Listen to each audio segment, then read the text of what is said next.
Okay, just to touch on city finances briefly. We've talked a lot about it, and for good reason.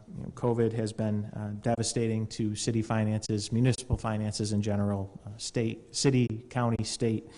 And we've been proactive in addressing that to the extent we can control it. We've talked about the voluntary leave program. We've talked about the over 104 employees that we have on unpaid leave right now. The next step in the process that we've talked a little bit about is our early retirement program. So we are introducing a voluntary retirement incentive program for eligible employees.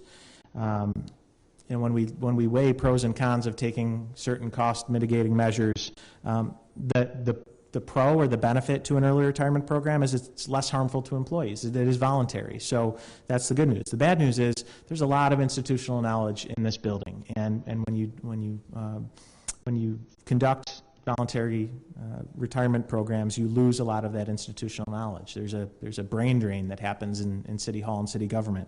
So we don't take that lightly. That's going to present a challenge, but we're doing it because we have to, and we need to the extent we can, control our own fiscal destiny. So we anticipate that early retirement program is going to save us about $3 million this year and save us another $3 million next year. It's a long way to the $25 million that we think that we might need to save, but it's an important next step. So the next step in the retirement program process is it goes to the Common Council in August. We've been working with them very closely on this, and we look forward to advancing it. But as I said, while we're doing everything we can within our control, this is all not within our control, and we know that ultimately it's the federal government that has the ability to mitigate the negative financial impact on us, and we're at a really critical time. The Senate is currently considering their proposal. The House, of course, has already voted, and a big thank you to the House members that voted for a package that did include local and state aid. We need the Senate, and specifically the Senate Republican majority, to do the same, and it's not looking promising right now.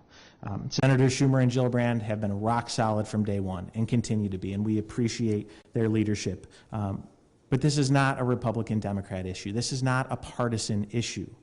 We have had essential workers in city government that have been working every day throughout this pandemic, taking care of our constituents. And they have helped us, and it is now time for us to help them get through this difficult time.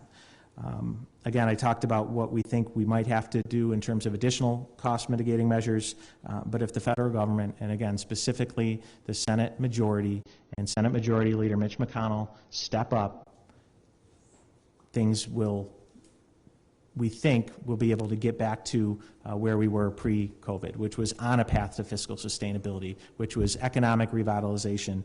We were absolutely headed in the right direction.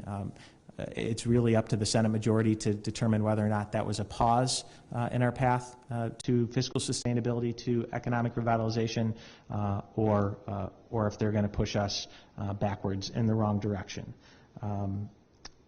I probably said more than I should have because I've said it. I've said the same thing now for a long time. So I brought in someone who is much more eloquent and tends to. She has a way with words, and sometimes I'm a little bit too judicious and diplomatic in the way I say things, and our council president gives it to everyone straight. So I'm calling in the big guns here, and I'd like to turn it over to Council President Helen Hudson to reiterate the message that the council, I know, feels very strongly about. Thank you, Mayor, and I just want to reiterate everything you just said, because it's imperative right now. Because we know, as you said, now by no fault of our own, that we're at a crossroads. And I'm just going to call on the Senate majority to, let's not do party politics, because right now this is about human beings. These are your constituents that you're charged, it's your charge to represent, and we're asking that you actually vote the right way and ensure that we're whole as cities and across the country. I know that it's not just a Syracuse issue. It's countrywide, but my concern is Syracuse. And I'm going to say this, and I'm going to put a little analogy with it. You know how as a parent, you're not going to let your child starve.